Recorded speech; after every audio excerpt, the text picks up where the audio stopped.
아니니까 그냥 전도서 11장 말씀 한번 가보도록 합시다. 11장 5절 말씀 봉독하도록 하겠습니다. 전도서 11장 5절. 바람의 길이 여떠함과 아이벤 자의 태에서 뼈가 어떻게 자라는지를 내가 알지 못함 같이 만사를 성취하시는 하나님의 일을 내가 알지 못하느니라. 아멘. 예, 정답은 이라는 말씀의 제목으로 하나님 말씀 우리 함께 나누도록 하겠습니다. 오늘 본문 잘 아는 말씀이죠. 바람의 길이 어떠한지. 여기서 그냥 바람이라고 하는 게 보여지는 물리적인 어떤 바람을 얘기하는 게 아니고 성령의 흐름을 얘기하는 거죠. 루아브 데레크니까요. 성령의 역사하심, 실제로 바람의 길을 우리가 알 수도 없고요. 아이 벤 자의 태에서 뼈가 어떻게 자라는지 네가 알지 못하는 것처럼 만사를 성취하시는 하나님의 일을 니들은 다 알지 못해, 이렇게 되어 있습니다. 그러니까 우리가 하나님의 계획과 하나님의 섭리를 다 이해하고 완벽하게 꿰뚫어 볼 수 없다는 얘기겠죠. 그런데 이제 우리가 이런 예언들을 하면서요, 참 조심해야 될 게 그겁니다. 물론 하나님이 주시고 간섭하셔서 예언도 하시고 하지만요, 원칙적으로는 우리는 다 알 수가 없다는 사실입니다. 그래서 신명기 29장 29절에도 오묘한 일은 하나님께 속했는데 나타난 일은 우리의 것이에요. 오묘한 일이 나타난 것만 우리 것이라는 겁니다. 그래서 이걸 우리가 신명기 29장 29절을 보면은 다른 말씀이 아니라요, 피조된 세계에서 피조물의 한계를 분명히 하나님이 선을 그어요. 하나님이 하는 일과 니들이 해야 될 일이 있다는 거잖아요. 다만 우리는 그럼에도 불구하고 하나님을 경외하는 것, 그 차이다, 이렇게 말씀을 드렸고요. 사도 바울도 로마서 11장 33절에 그렇게 되어 있습니다. 깊도다 하나님의 지혜와 지식이요. 깊도다 하나님의 지혜와 지식이요. 알 수 없다는 거죠. 그 모든 것을 만사를 성취하시는 하나님의 기품을 사람으로 알 수가 없다로 되어 있습니다. 그러니까 하나님이 어떤 일들을 만들어 가시고 계획해 가시는데 사람이 그 하나님의 계획을 다 알 수는 없다는 겁니다. 우리는 이걸 인정해야 되는 겁니다. 그래서 어떤 사람에게는 그런 일들이 생기고 어떤 사람들에게는 저런 일들이 생기는, 복잡 다양한 일들이 생기는 것을 우리는 다 이해할 수가 없다는 겁니다. 그런데 우리는요, 내가 정답인 것처럼 움직일 때가 참 많다는 것을 성경은 우리에게 보여주고 있습니다. 그 기생나비의 이야기만 봐도 그래요. 여호수아 2장에서 기생나비 이야기가 나오는데 그는 평생을 창녀로 삽니다. 창녀가 되는 과정들이 있고 길들이 있었겠죠. 그가 창녀가 되고 싶어서 된 것은 분명히 아닐 거란 말입니다. 그런데 그가 부모를 잘못 만났던 어떤 환경과 상황에 처했던 간에 그가 결론은 창녀가 되어 있습니다. 그런데 그 창녀의 집에 살몬과 살몬이 들어갑니다. 12 정탐꾼, 이스라엘 백성들을 가나안 땅에 인도해야 될 여호수아가 정탐꾼 2명을 보냈는데 그 기생 집에 살몬이 들어가는 겁니다. 살몬이 들어가고 나서는 그 기생의 역사가 완전히 뒤바뀌어 버립니다. 그러면 보세요. 그 살몬이 기생 나합으로 사는데 기생 나합 집에 들어갔단 말입니다. 그가 기생이 아니었으면 어떡할까요? 창녀가 아니었으면 그거 못 들어가요. 체포되죠. 창녀는 이 사람 저 사람 돈으로 보였고 당연히 그는 그 창녀로 살아갑니다. 그런데 인생의 관점에서 보면 그 여자는 진짜 재수없고 망한 여자고 더러운 여자겠죠. 그런데 그 더러움이 어떻게 되는 거죠? 예수를 깊게 만나는 복의 통로가 되더라는 겁니다. 여러분, 우리는 아셔야 될 게 있습니다. 우리는 모든 일에 다 코치하기를 원하잖아요. 그렇지 않다는 것. 다 알 수가 없습니다.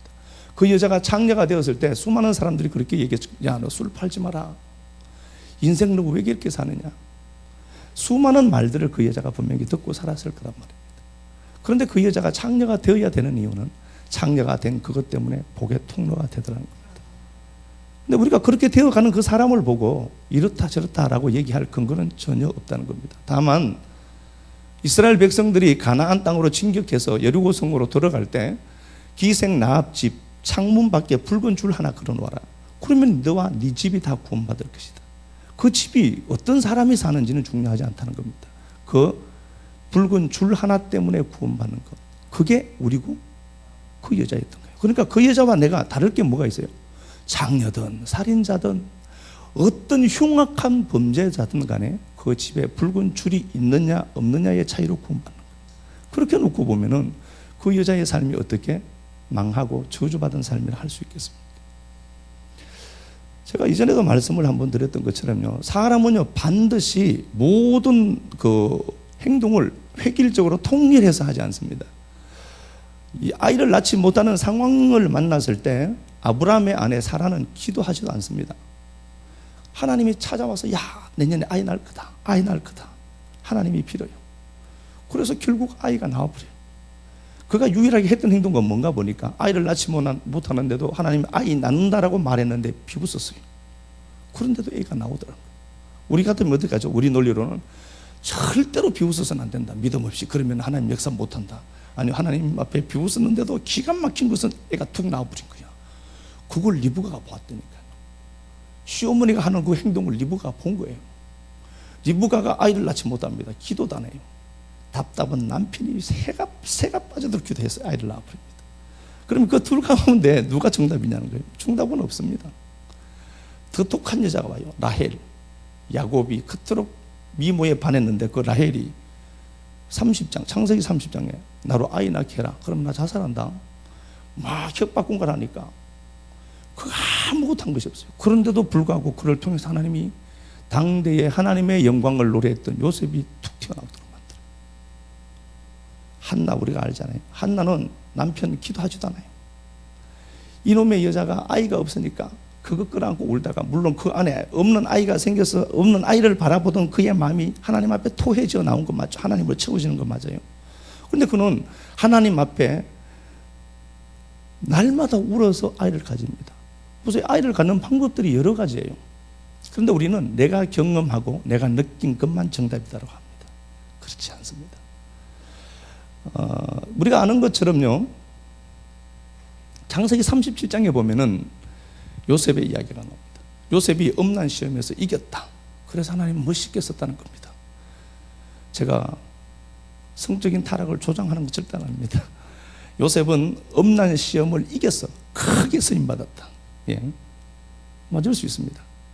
그런데 우리가 아는 것처럼 유다는 엄난 시험에서 실패했습니다.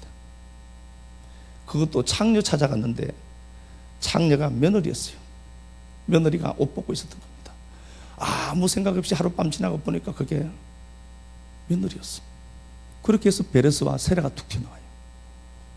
그러면 우리 논리는 어떻게 해요? 음란하면 안 된다. 예, 음란해서 안 됩니다. 제가 분명히 말씀드렸는데, 그런데 그런 게 있구나. 그럼 나도 그런 건 아니라니까요. 우리에게 그 사람들은 우리의 모형으로 주어진 거니까. 한 놈이 아니지. 한 분은 음란해서 이겼고 한 분은 음란해서 졌어요. 그런데 결과는요 똑같은 거예요. 그러면은 보세요.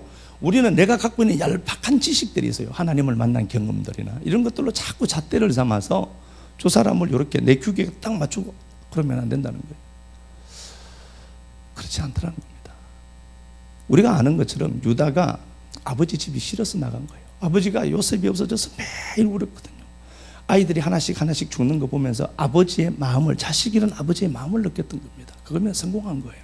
그리고 그가 며느리 다말과 합방을 해서 베레스와 세레가 났고, 베레스가 람을 헤스론이 쭉 이렇게 해서 거기에서 다윗이 나왔다니까요.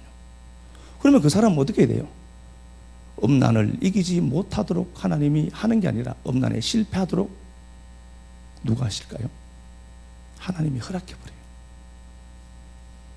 혹여라도 여러분들 중에 제가 술집에 들어가거든 그렇게 생각했습니다. 사실과 진실은 다르거든요. 우리 목사님이 술집에 가는 거 보니까 전도하러 갔겠구나. 진실은 그렇게 생각해야지. 우리 목사가 드디어 타락했네. 술집에 가는 거 보니까. 그렇게 하시면 절대 안 돼요. 혹여라도 제가 거기서 술을 한 잔 먹고 나온다 할지라도 저걸 통해서 하나님이 전도하다 보니까 얼마나 목이 말랐으면 한 잔 드시겠습니까? 이렇게. 그러니까 상황을 보면서 상황만 보면 안 돼요. 제가 그 전에도 한번 말씀드렸죠. 사실과 진실은 다르다. 우리 은총이가 우리 권사님한테 또 말을 했다더라고요. 그놈이 참 똑똑한 것 같아요. 사실과 진실은 달라요. 사실은 보여지는 그게 그대로 정답인 줄 아는데 그렇지 않다니까. 그 사람이 왜 그런 행동을 했을까? 어떤 사람이 까칠하다라고 봅시다. 사실은 까칠해요.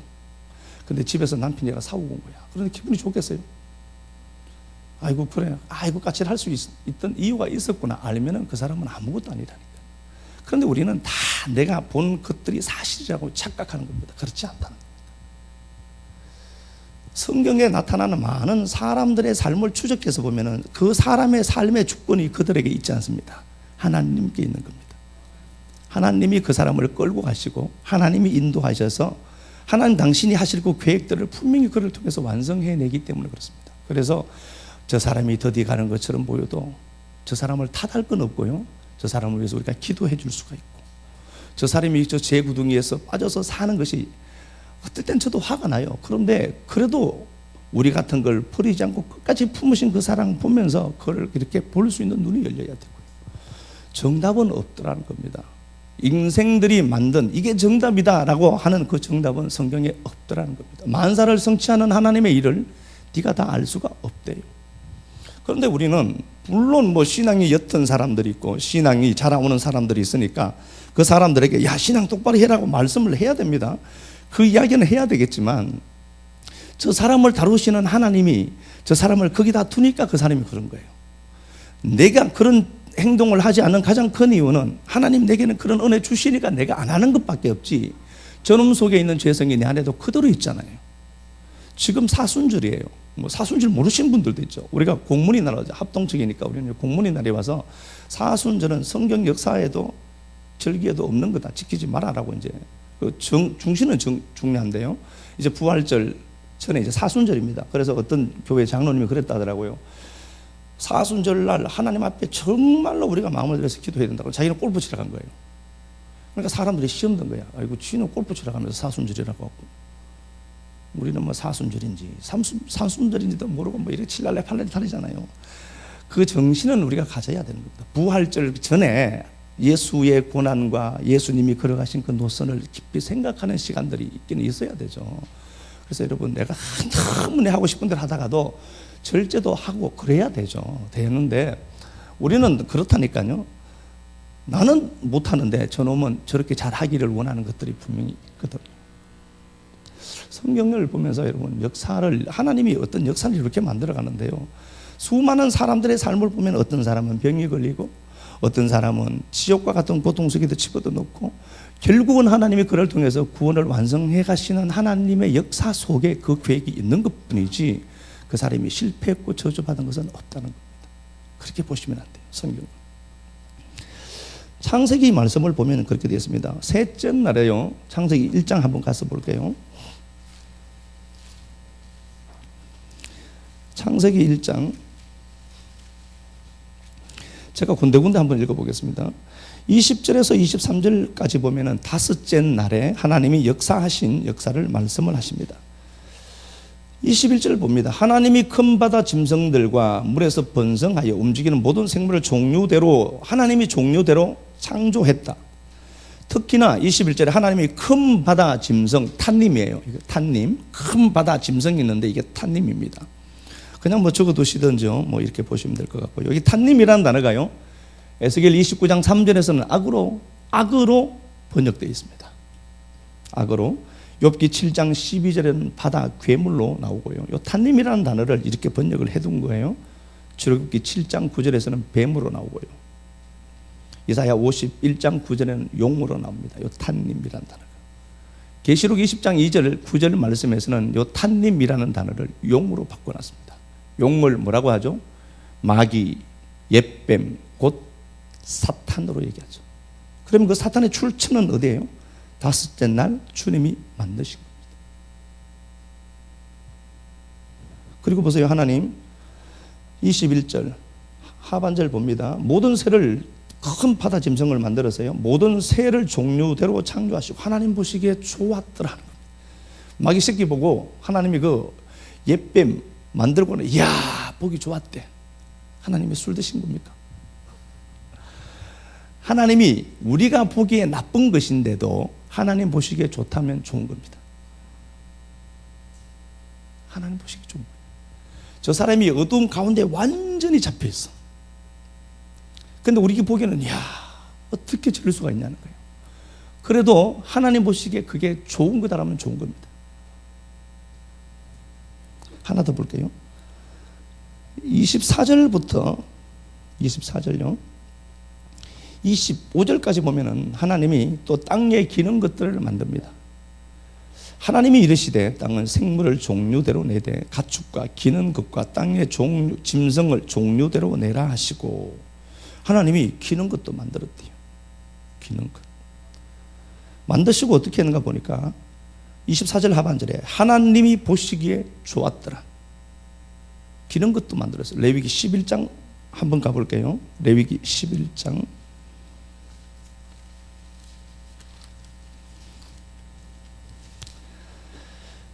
레위기 11장 29절. 땅에 기는 길 짐승 중에 내가 부정한 것은 이러하니 곧 두더지와 쥐와 큰 도마뱀 종류와 도마뱀 부치와 육지악어와 도마뱀과 사막 도마뱀과 카멜레온이라. 예, 여기 보니까 땅에 기른 것 중에 부정한 게 있대요. 하나님이 땅에 기른 걸 만드시고 좋았대요. 좋았다라고 했는데 레위기 11장에 와서는 땅에 기른 거는 저주받았다, 부정하다라고 했습니다. 그러면 이 부정한 이 지렁이를 카멜레온이나 도마뱀이 있습니다. 이게 나라고 봅시다. 하나님 나를 만드시고 너무 좋았대. 근데 만드시고 나서 너 저주받은 거다라고 했단 말입니다. 그럼 나는 어떨까요? 기분 굉장히 나쁘겠죠. 기분 나쁜 그것도 하나님 보시기에 좋았더라. 그러니까 하나님이 선이다라고 하는 것을 우리는 도덕적인 관념으로 도덕적인 잣대를 갖다 대니까 이게 우리 보기엔 나쁜 거예요. 그래서 나쁘다라고 얘기하는데 하나님 그거 좋은 거다, 좋은 거예요. 이사야 45장 8절에도 그렇죠. 하나님이 환난과 빛도 어둠도 창조하시고 환난이라는 단어가 악입니다. 라라는 단어죠. 하나님 악도 창조했다. 그 악도 어떻게 하죠? 하나님 보시기에 좋았다, 좋은 거예요. 근데 우리는 이미 내가 좋고 나쁜 거, 선과 악의 기준을 내가 갖고 있어서 이건 좋은 거, 이건 나쁜 거라는 개념을 갖고 있는 겁니다. 그래서 어떤 사람은 죄 가운데 들어가야만 예수를 만난 자가 있고요. 어떤 사람은 그런 문제를 깊이 있게 만나야만 깨어지고 박살나서 하나님께로 돌아오는 자가 있는 겁니다. 그게 어떤 사람에게는 사업이 망하는 걸로 나올 수도 있고요. 어떤 사람에게는 큰 중병이 걸리게 할 수도 있는 거고요. 그런데 우리가 그 만사를 형통하게 하시는, 만사를 성취케 하시는 하나님의 역사만 보이면은 그건 다 좋은 겁니다. 그런데 우리는 이미 이건 좋은 것, 나쁜 것이라는 성경이 말하지 않았음에도 불구하고 자기만의 어떤 기준들을 갖고 있는 거예요. 그래서 자기가 갖고 있는 그 잣대 딱 되니까 이놈은 나쁜 거예요. 그게 없단 말입니다. 알고는 있자. 속이 뒤틀릴 수는 있겠죠. 그래도 알고는 있자고요. 그러니까 우리가 사실을 보는 게 아니라 그 사람의 진실을 보는 눈들이 열리면 돼요. 혹여라도 우리 식구들이 어떤 식당에 가서 밥을 먹는데 종업원이 굉장히 불친절하게 할 수도 있습니다. 이건 사실이거든요. 그런데 그 종업원의 마음을 한번 들여다보면서 얼마나 힘들면 저런 짓을 할까로 보면은 그 사람이 이해할 수 있는 폭이 생겨요. 오히려 그 사람에게 팁 하나 두고 오죠. 뭐 기분 안 좋은 일 있어요? 그러면서 팁 하나 주고 올 테니까. 워낙 팁을 안 줘보니까 잘 모르잖아요. 어떤 분이 옷 사주고 이러면 막 행복하잖아요. 막 이러면서. 그거 안 해봤으면 모르잖아요. 그러니까. 좋고 나쁨의 개념을 우리가 떠나서 저도 하나님이 끌고 가고 계시는 중인가 보다로 보면은 거기서 불평이 없고요. 원망이 있을 수가 없습니다. 고난의 대명사가 욥이에요. 그 욥을 보면서 욥은 자기 의로 충만합니다. 33장으로 한번 가볼까요? 욥을 변호하는 장면이 나오는데요. 34장이네요. 34장 욥기. 제가 군데군데 한번 읽어보겠습니다. 욥기 34장 5절 말씀입니다. 욥이 말하기를, 욥기 34장 5절요. 욥이 말하기를 내가 의로우나 하나님이 내 의를 부정해버렸대. 부인했대요. 욥은 뭘 갖고 있죠? 자기 의를 갖고 있어요. 자기가 사서 자기가 방금 권사님 기도한 것처럼요. 자기가 원인 된다라는 것을 붙들고 있는 거예요. 자기 의. 그래서 욥기 34장 5절에 욥이 말하기를 내가 의롭다는 거예요. 하나님 보기에 그거 의 아니다라고 얘기했음에도 불구하고 이 양반은 자기가 축적된 그 의가 있는 거예요. 사람은 이래야 된다는 자기만이 갖고 있는 고유한 그 어떤 것들이 있는 거예요. 그걸 붙들고 있었다니까요. 자기 의로.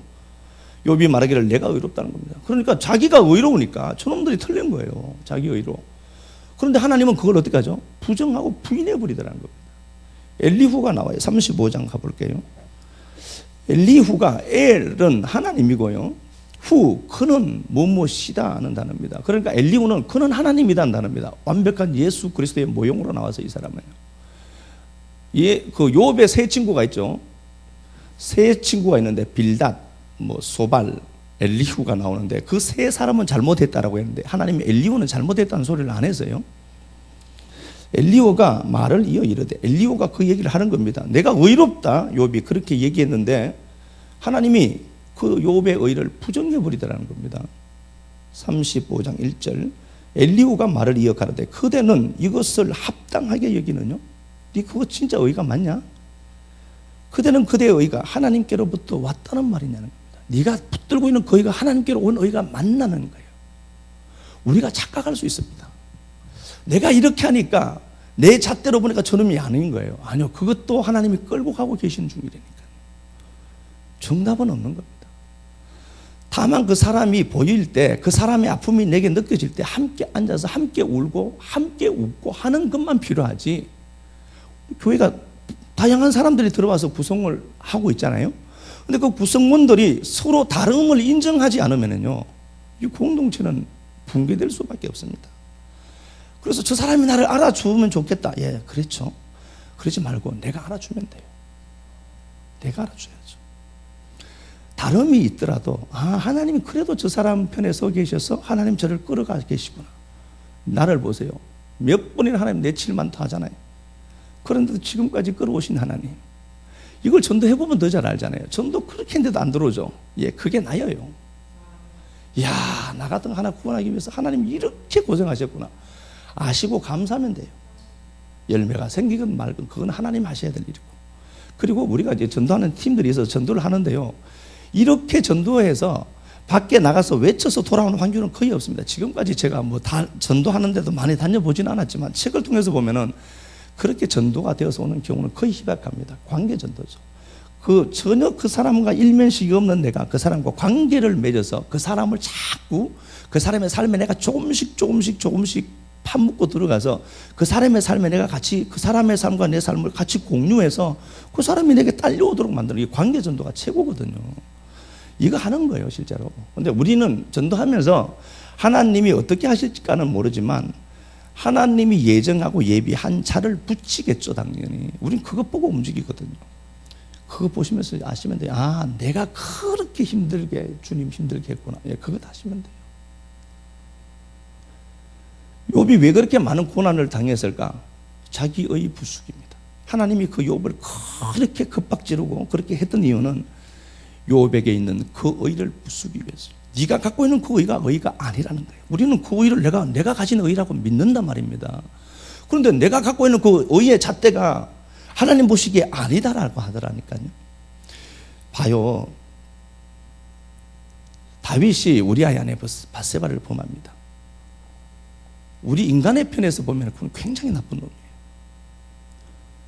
멀쩡한 그 우리아 죽여버리고 진짜 나쁜 놈이지만 하나님이 그의 삶을 통해서 솔로몬을 등장시키려면 그렇게 해야 돼요.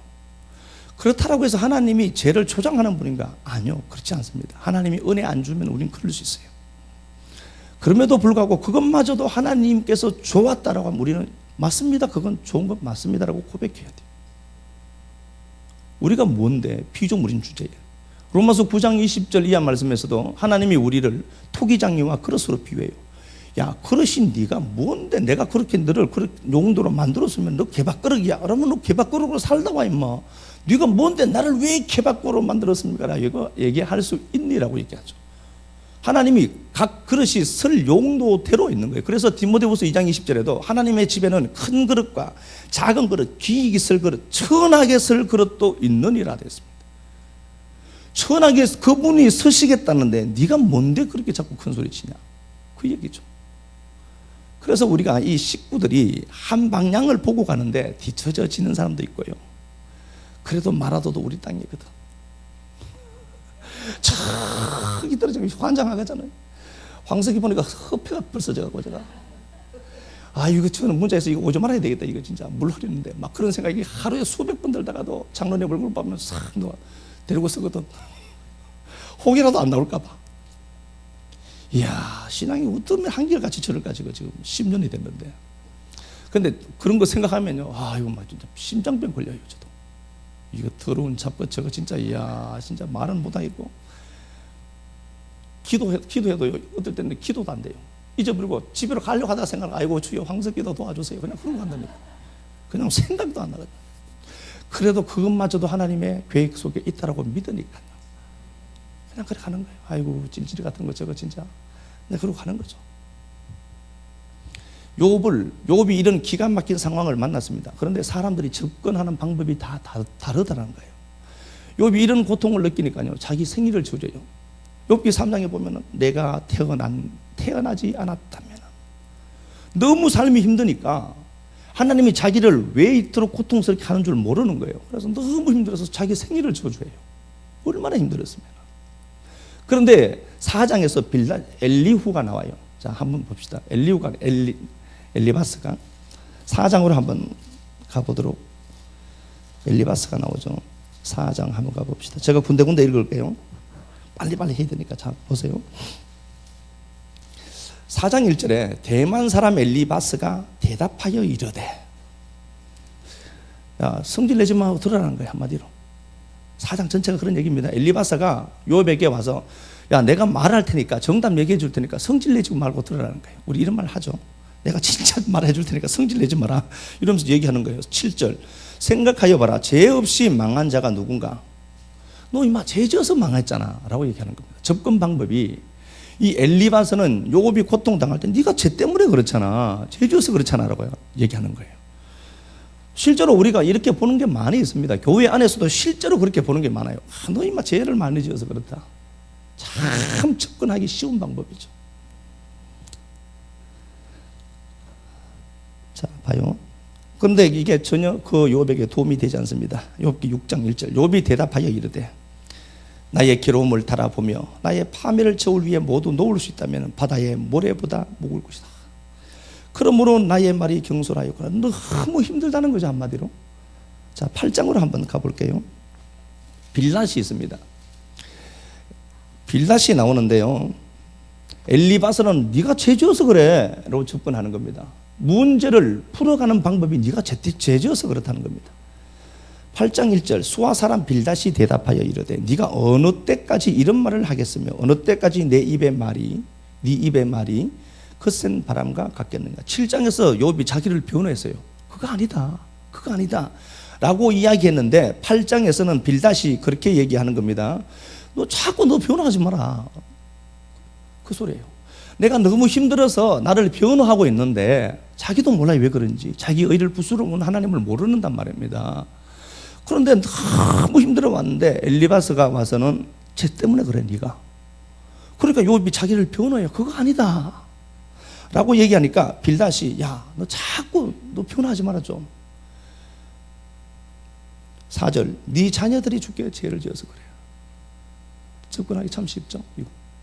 욥아, 네가 고통당하는 건 네 새끼들이 죄 지어서 그래. 엘리바스는 네가 죄 지어서 그래. 빌닷은 네 새끼들 죄 지어서 그렇다는 거예요. 그리고 우리가 너무 유명하게 하는 말씀 7절, 네 시작은 미약하였으나 나중은 심히 창달이라. 이게 이런 말이 아니라니까요. 이런 간판이 있으면 빨리 내리셔야 됩니다. 이거 무슨 얘기가. 근데 뭐 앞뒤 다 빼먹어버리고 이것만 딱 간판 달고 있으니까. 예. 자, 8장에서 그 얘기를 했고요. 11장 가봅니다. 소발이라는 친구가 와서 또 접근을 합니다. 11장 4절 말씀 한번 가보겠습니다. 내 말에 의하면 내 돈은 정결하고 나는 주 보시기에 깨끗하다 하는구나. 하나님은 말씀을 내시고 너를 향하여 입을 여시고 지혜의 오묘함으로 네게 보이기를 원하신다. 11절, 하나님은 흠악한 사람을 아시나니 악한 일은 상관치 아니하는 듯하나 다 보신다. 11절 그 얘기예요. 중심을 보시는 하나님이 네가 왜 이렇게 되는지 그걸 모르겠냐? 이것도 문제가 있다는 거예요. 네가 문제가 있으니까 그렇잖아.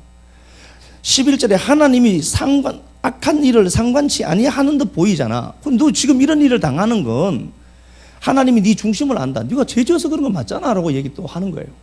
그러니까 엘리바스나 소발이나 이 그 빌닷이나 이 사람들이 하는 소리는요, 네가 죄지어서 그렇다는 거예요. 이 새끼 때문에 그렇고, 너 자꾸 정직한 것처럼 자꾸 얘기하지 말라는 겁니다. 욥 11장에서. 그런데 이 엘리후는 정확하게 진단해냅니다. 36장으로 가볼게요. 그냥 뭐 쭉 뛰어넘고요.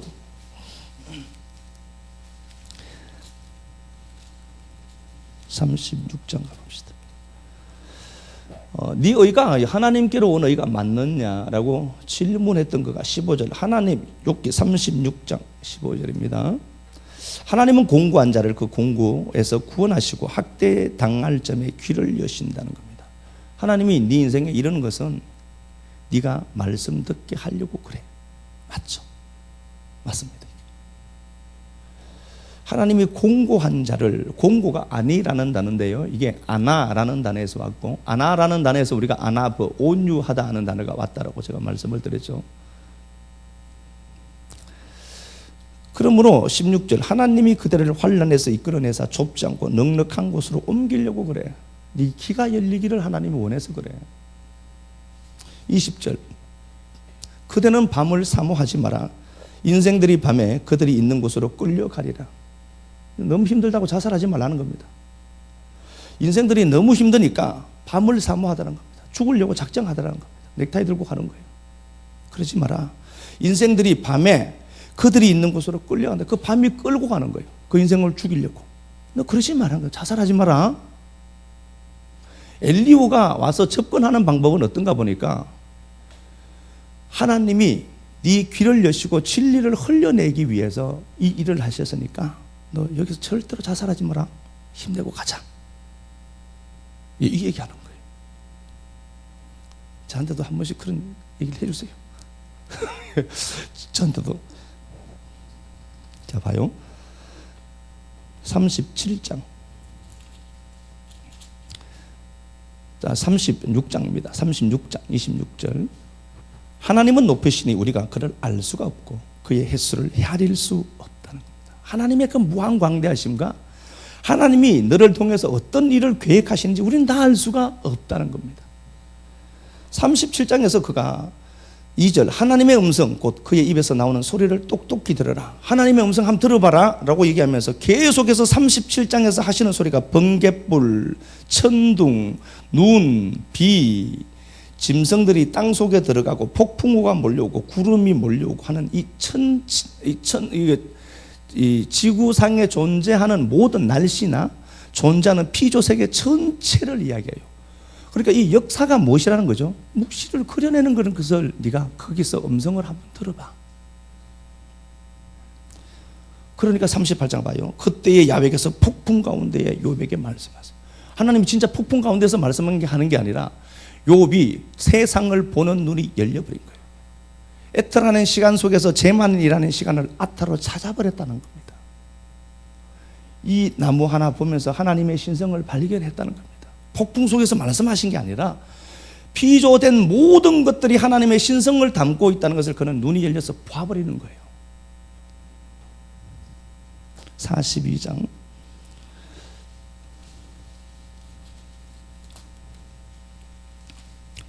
7절 한번 가볼게요. 자, 5절부터 한번 볼까요? 내가 죽게 대하여 귀로 듣기만 하였사오나 이제는 눈으로 주를 보나이다. 하나님을 직접 봐요. 눈이 열려서 호라호로 보겠죠, 당연히. 에이도로 보던 그의 눈이 호라호로 열려버린 거예요. 진리를 보는 눈은 열려버린 거예요. 그리고 보세요. 7절에 야훼께서 욥에게 이 말씀을 하신 후에 야훼께서 대만 사람 엘리바스에게 이르되 내가 너와 네 두 친구, 엘리바스, 빌닷, 소발이겠죠. 엘리후는 빠졌습니다. 엘리후는 인정을 한 거라니까요. 하나님이 두 친구에게 하나님이 노해버려요. 이 사람들은 이게 맞다라고 접근했는데 니들 틀렸어. 하나님이 그들의 제사를 받지 않은 겁니다. 니들 예배 드리지 말라는 겁니다. 욥이 와서 묵시를 알아버린 그 욥이 와서 니들 기도하면 내가 들어줄 거다. 누가 틀린 거예요? 욥이 맞았다는 겁니다. 하나님의 일을 우리는 다 알 수가 없습니다. 인정해야 됩니다. 그래서 우리가 점쟁이한테 점치듯이 하나님께로 자꾸 접근해서는 안 됩니다. 만사를 성취하시는 하나님의 일을 다 알 수 없습니다. 하나님 내가 왜 이런 일을 당해야 됩니까? 다 모릅니다. 저도 모릅니다. 그런데 다만 한 가지 확실한 것은 압니다. 사망의 음침한 골짜기로 지날지라도 그분은 나와 함께 하십니다. 그리고 그분은 그분이 원하는 스타일대로 그분이 원하는 방법대로 당신은 나를 끌고 완성해 가실 거라는 겁니다. 그걸 믿는 거예요. 그러니까 저놈이 틀릴 뿐이지 정답이 저놈 보니까 내가 갖고 있는 그걸로 보니까 저놈 완전히 틀린 거예요. 아니요, 그 사람 맞을 수 있습니다. 그래서 우리가 이 교회가 움직여 가는데 내가 속이 뒤틀리기 해도 어떨 때는 입 다물고 있어야 돼요. 속도 뒤틀리잖아요. 너무 천사들만 있어서 그렇지는 안 그런가 본데 어떨 때는 막 저 사람 보면 속이 뒤틀리기도 해요. 그래도 입 닫고 있어야 돼요. 그를 끌고 가는 하나님이 거기까지 세웠으면 난 내가 얘기할 건 하나도 없습니다. 다만 그를 보고 긍휼히 여기고 불쌍히 여기고 나 같은 걸 포기하지 않는 하나님을 거기서 발견해 가면 되는 거죠. 그것보다 더 정확한 건 없잖아요. 엘리멜렉 가족을 봐도 똑같습니다. 엘리멜렉 가족이 나오미랑 함께 모압으로 이주해요. 우리는 그렇게 얘기하잖아요. 가면 안 된다. 가면 안 됩니다. 베들레헴에서 모압으로 가면 안 되죠. 가면 안 되지만 어떤 사람은 꼭 가야 됩니다. 엘리멜렉이 가서 말론 기론과 함께 죽어요. 아버지 두 아들 죽어요. 과부 셋만 달랑남아. 거기서 나오미를 룻이 따라와요. 모압 여자는 회중에 들어오지 못하는데요. 모압 여자가 이스라엘과 하나가 되니까 이스라엘로 들어와요. 그 사람에게는 기적이 있거든요. 하나님이 룻 하나 건지려고 한 가족을 완전히 박살내버려요. 하나님 어떻게 이럴 수가 있습니까? 야, 너는 내가 선하다 한 걸 네가 왜 악하다고 하니? 얘기할 근거가 전혀 없습니다. 그래서 사도행전 16장에서도 사도 바울이 있는데 자기가 가고 싶어 하지 않았던 길입니다. 자기는 터키 지역으로 소아시아 지역으로 가려고 했는데 하나님이 소아시아 지역으로 못 가게 한 거예요. 1차 전도 여행한 곳으로 가지 말라는 겁니다. 그리고 그를 빌립보 지역으로 보내버려요. 갔는데 귀신 쫓고 별짓을 다 합니다. 엄청난 폭발적인 하나님의 역사가 나타나는 줄 알았는데 16장 23절에 많이 맞은 후에 엄청나게 터졌어요. 눈탱이 팡탱이 돼 있다니까. 하나님 말씀을 전하고 하나님 말씀 따라갔는데 결과가 뭐예요? 내가 생각지 않았던 것이 나타납니다. 그럼에도 불구하고 그가 그곳에서 찬양할 수밖에 없었던 이유는 그것마저도 옳기 때문입니다. 인정하기는 싫죠. 저놈의 남편 저 지긋지긋한데 저거 싫잖아요. 그래도 인정해야 됩니다. 하나님이 가장 좋은 조합으로 만들었습니다. 인정하기 싫은 건 저하고 상관없습니다. 인정하기 싫지만 인정하기 싫으니까 교회 와서 아이고 저런 새끼 저거 그냥 그러다가 하면 돼요. 그냥 가장 좋은 조합으로 그놈과 만나겠습니다. 하나님 감사하구나. 이놈하고 살 수 있도록 은혜 주셔서 감사하구나. 지지리도 돈도 못 벌어도 감사하구나. 그러시면 돼요. 그놈 돈 못 버는 것도 하나님의 섭리와 주권 속에 있으니까 그거 보면서 하나님 이야 저 꼴통 때문에 하나님 내가 은혜가 많이 저장되었습니다. 그거죠. 그런 거잖아요. 엘리멜렉이 망해버린 그것 때문에 룻이 베들레헴 떡집으로 돌아와요. 돌아와야 되는 이유가 그 나오미와 룻이 만나서 결혼을 해서 오벳이스의 다윗이 나와야 되거든. 신기하죠. 이 일이 우리에게 나타나기를 사모하는 사람은 없지만 혹여라도 이런 과정을 내가 겪고 있다면 하나님 이것마저도 감사합니다. 많이 친 후에 그곳에서 내가 잘못한 것 하나도 없는데 그곳에서 찬양할 수 있는 은혜와 용기가 우리에게 있기를 예수님 진짜 축원합니다. 그래야 돼요. 하나님 감사합니다. 그러는 거죠. 정답이 없는 인생을 우리는 살고 있으면서 자기가 만난 그 하나님이 정답이라고 착각하고 살고 있습니다. 하나님이 우리 인생의 인도자여서 우리를 가장 완벽한 길로 지금 끌고 가고 계십니다. 그 하나님의 절대 주권과 피조물로서의 한계를 우리가 잊지 말고 가자고요. 우리는 그렇게 갔으면 좋겠습니다. 이 교회가 그렇게 쓰면 좋겠어요. 그래서 저놈의 약점이 보일 때 내가 그 약점 옆에 서주는 거예요. 위로자, 파라칼레오, 곁으로 불러주는 거예요. 내가 그 자리에 서 있는 거예요. 자, 에스라 말씀 한번 가보도록 하겠습니다. 에스라 8장 가보도록 하겠습니다. 에스라 8장 31절 한번 가볼게요. 제가 읽어보겠습니다. 에스라가 이스라엘 백성들을 끌고 바벨론에서 탈출해서 이제 이스라엘 땅으로 돌아와요. 8장 31절 첫째 달 12일에 우리가 아하와 강을 떠나 예루살렘으로 갈새, 예루살렘이라는 목적지로 가요. 신앙의 그 터전으로 돌아가는데요, 대적과 길에 매복한 자의 손에서 건지시리라. 건졌다가 아니라 이제 가야 될 길이니까 하나님이 건져 주실 거래요.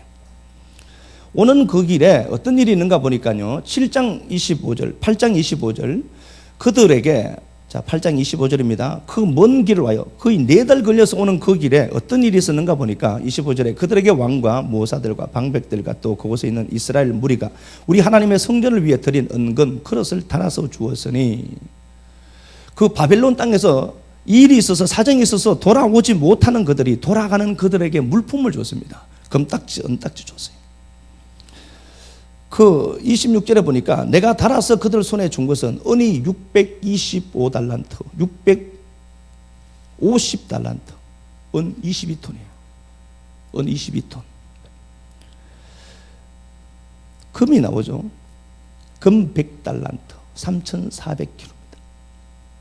이걸 바벨론에서 이스라엘로 돌아오는 그들이 갖고 와요.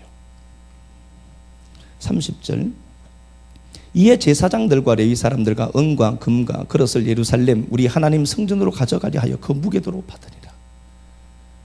이 은 2200, 은 22톤하고요 금 3400kg.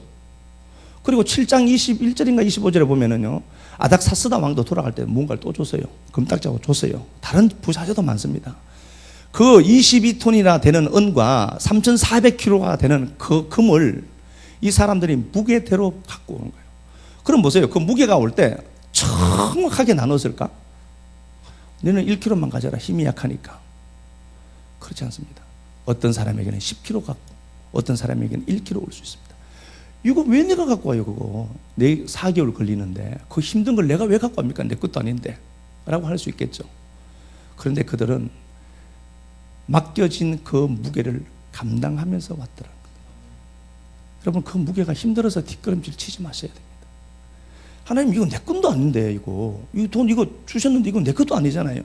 당신 왜 나를 자꾸 무겁게만 합니까? 이거 나 못하겠다는 거잖아요. 그런데 그렇게 얘기한 사람이 하나도 없고 그 자기에게 맡겨진 그 무게를 감당하면서 4개월을 지나와요. 1440kg. 저는 우리 식구들이 좀 그랬으면 좋겠어요. 한번 모이자 그러면 한 번씩 모이기도 하고, 모이라니까 이건 뭐 중공군도 아니고 뭐 이상하게 뗀 놈도 아니고 막 이러잖아. 그러지 말고요. 정말 우리가 한 방향을 보고 가면서 어떤 것들이 정해지고 교회에서 정해지면 쫙 한 번 정도는 움직여 보자. 제가 그렇게 말씀을 나눴잖아요. 그러면서 우리가 목장들 모임을 한번 해보자. 그러니까 목장 모임도 희부지. 뭐 이거 뭐 목사가 이런 것 때문에 가서 말해야 한다는 거 전혀 모르시는 것 같아. 그 견뎌야 될 무게가 있습니다. 그 무게를 갖고 와요. 어떤 사람에게는 더 무거운 짐이 될 수도 있는데 그걸 갖고 와요. 봐요. 34절 모든 것을 다 세고 달아보고 그 무게의 총량을 그때에 기록하였더라. 예루살렘으로 돌아왔어요. 돌아와서 맡겨둔 그 금 달라, 은 달라 딱 달아보니까 정확하게 맞더라는 겁니다. 어느 하나 누구도 그 무게를 감당하지 못해서 피하고 회피하는 자가 없었다는 겁니다. 그 무게 그대로 갖고 오는 거예요. 그래서 여러분, 우리가 이 식구들이요, 왜 나만 자꾸 뭐 이렇게 일을 하는 거지? 예, 그 무게가 내게 있거든. 그 무게 때문에 울더라도 그 자리를 꼭 지켰으면 좋겠습니다. 그거 붙들고 가야 돼요. 이야, 나는 진짜 매일 무거운 것만 하네. 그러지 말라고요. 그럼 누가 이 교회를 일을 합니까? 성전 기능이 원활하게 되어야 저도 말씀에 집중할 수 있잖아요. 매일 돈 없으면 생각할 때마다 말씀이 아니라 돈만 생각하면 어떡하겠습니까? 인생에게 맡겨진 그 무게가 있는데 그 무게 따라 움직여가는 자들이 있더라. 그래서 그 나라가 튼튼히 세워져가는 겁니다. 우리가 해야 될 일이 그겁니다. 1950년 6월 25일 잘 알죠? 6.25입니다. 역사 속에서 어떤 목사님이 그걸 추적해 놓은 분이세요. 일요일이죠. 주일날 치러왔습니다. 인류 사이의 전쟁에 주일날 들어온 거 치러 온 게 많아요. 성경에서는 어떻게 하는가 보니까 주일날, 토요 안식일이 뭐 제가 날을 중요하게 하다 이게 아니고요. 하나님이 한 날을 복준 날이 있습니다. 주일날, 특히나 말씀이 있고 예배가 있고 하나님의 섬김이 있는 그 날이죠. 그 날에 전쟁을 일으킨 자들은 백전백패했습니다. 신기하죠? 이게 우연의 일치일까? 그렇지 않습니다. 1950년 6월 25일 주일이었거든요. 하나님이 거룩한 날이다라고 정해둔 그 날에 전쟁하러 온 그것들은 지금까지 최하의 빈국으로 살아가요. 프랑스하고 나폴레옹 있죠. 나폴레옹이 전쟁을 치렀습니다. 내가 날짜를 적어뒀습니다.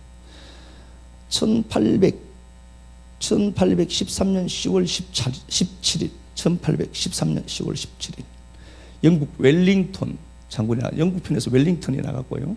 프랑스 나폴레옹이 치러 왔습니다. 주일이에요. 아는 것처럼 웰링턴은요 신실한 예수행입니다. 전쟁이 나도 예배 시간 때는 교회 예배 들어갔어요. 이 양반이 나폴레옹은 자기 힘을 믿었고 프랑스가 영국을 치러 왔을 때 그날이 주일이었습니다. 그래서 우리가 아는 것처럼 워털루 전투에서 웰링턴이 승리했습니다. 크게 승리했어요. 승리하고 그때 여왕이 큰 잔치를 베풀었거든요. 승리 축하연을 그곳으로 곧바로 가지 않았습니다. 그날이 주일이었거든요. 그가 예배 드리러 웨스트민스터 교회로 예배 드리러 갔습니다. 갔을 때 그 웰링턴 장군이 오니까 교회에서 난리잖아요. 그 양반이 자기를 발견하지 못하도록 하기 위해서 그때는 자리가 정해졌었어요. 광부들이 시커먼 옷 입고 저 뒷구석에서 예배 드리는데 그 사이로 비집고 들어가서 예배를 드리는 거예요. 교회 관계자가 그리로 가지 말라고. 오셔서 금자리 앞자리로 가소서 라고 하니까 이 양반이 그렇게 얘기했습니다. 저나 나나 예수 보혈로 구원받아야 될 사람이네. 예배에 성공한 웰링턴. 그날이 주일이었습니다. 일본 놈들이 잘 아는 것처럼 제가 일본 놈들 그래서 미안하지만요. 그 놈들이 미국을 쳤습니다. 1941년 12월 8일입니다. 주일입니다. 신나게 한번 쥐어터졌습니다. 미국에게. 역사상 전투가 주일날 시작한 전쟁은 이긴 적이 한 번도 없습니다. 하나님의 한 날을 복준 날이 있습니다. 저는 오늘이라고 굳게 믿습니다. 예배 드릴 수 있는 이 은혜가 감사한 것 알고요. 하나님 앞에 예배 드릴 수 있는 이 은혜가 내게 주어진 것 그냥 감사하고 절대로 여러분 이 날을 게을리하지 않은 겁니다. 저 밖에서 세상에서 말하는 저 옆집 교회가 말하는 주일 성수하자라는 개념이 아니잖아요. 하나님 말씀이 흐르고 하나님의 진리가 흐르고 하나님의 섬김이 있는 시간들이니까 그 시간을 우리가 그냥 집중하면서 내게 주신 그 무게 한번 견디면서 가보자고. 그렇게 우리가 움직여가면은 나를 보고 누군가가 따라오는 자들이 있거든요. 이거 정답이다 저거 정답이다로 접근하지 말고 저 사람이 나를 보면서 그 예수 만나는 도구로 내가 한번 세워져 가보는 겁니다. 그렇게 갔을 때 내가 그 길을 여는 자가 되고 내가 앞서가는 자가 되었을 때 저기에 뒤처진 자가 저 사람 보면서 이야 저렇게 하니까 하나님이 회복을 주시는구나. 그거 보고 오도록 그렇게 한번 만들어 봤으면 좋겠습니다. 우리 찬양 한번 드릴게요. 정답을 이야기하다 정답을 실패하는 자가 아니라 엘리후처럼 그 아픈 편에 설 수 있는 용기를 가진 위로자들이 있게만 하옵소서. 입으로 어떤 일들을 말하는 것이 아니라 정말 에스라와 함께 바벨론에서 돌아오는 그들의 무거운 발걸음, 누군가가 그 기준을 놓았기에 예루살렘이 건재했고 하나님 나라가 회복됐던 그 역사가 우리 식구들 그 무거운 짐을 담당하는 곳에서 시작되게 하옵소서. 그래야 그 무거움을 들고 앞장서서 가는 저들을 보며 하나님 저것이 신앙입니다를 배워가는 자들만이 생겨나고 그 일을 통하여서 하나님이 완성하실 그 은혜를 감사하며 하나님 앞에 영광 돌리게만 하옵소서. 내게 맡겨준 시간, 장소, 예배 어느 것 하나 소홀치 않았으면 좋겠습니다. 그것 위에 목숨 거는 자들 많아지고 그 일을 위해서는 타협지 않도록 은혜 허락하셔서 이 교회가 하나님의 섬김을 게을리하지 않고 하나님의 섬김을 예비하고 주의 길을 예비하는 자가 될 수 있는 교회가 이 교회 되기를 원합니다. 오늘 낮에 집사님 말씀처럼 18,900km 달려가는 이 길이 지치지 않도록 내가 가야 할 길임을 명확하게 알고 걸어가는 믿음의 동력자들을 복되게 하여 주시기를 소망합니다. 하나님, 말씀의 체질화를 14년 동안 만들었던 히스기야 시대의 그 이스라엘 백성들처럼 말씀의 체질화를 만들어가고 계신 하나님을 찬양할 수밖에 없음을 감사합니다. 사랑하는 내 주님, 내가 처한 지금 이 장소, 내가 느끼는 그 불편함 가장 좋은 것임을 다시 고백합니다. 주님, 그래요, 감사합니다. 만사를 성취하시는 하나님의 일을 네가 알 수 없노라고 고백했던 그 고백 그대로 붙들고 당신이 주신 그 말씀 따라 움직여가는 믿음의 동력자들을 은혜가 성령이 충만케만 하옵소서. 주님 앞에 이 시간도 물질을 드리고 많은 것들을 드린 것들 위해 하나님 은혜 베풀어 주시고 갚으신 하나님의 역사가 풍성케만 하옵소서. 우리를 회복시키실, 우리를 구원하신 좋으신 그리스도 예수님 이름으로 감사하며 축복하고 기도합니다. 아멘. 하늘에 계신 우리 아버지, 이름이 거룩히 여김을 받으시오며 나라에 임하옵시며 뜻이 하늘에서 이룬 것 같이 땅에서도 이루어지이다. 오늘날 우리에게 일용할 양식을 주옵시고 우리가 우리에게 죄 지은 자를 사하여 준 것 같이 우리 죄를 사하여 주옵시고 우리를 시험에 들게 하지 마옵시며 다만 악에서 구하옵소서. 대개 나라와 권세와 영광이 아버지께 영원히 이사옵나이다. 아멘.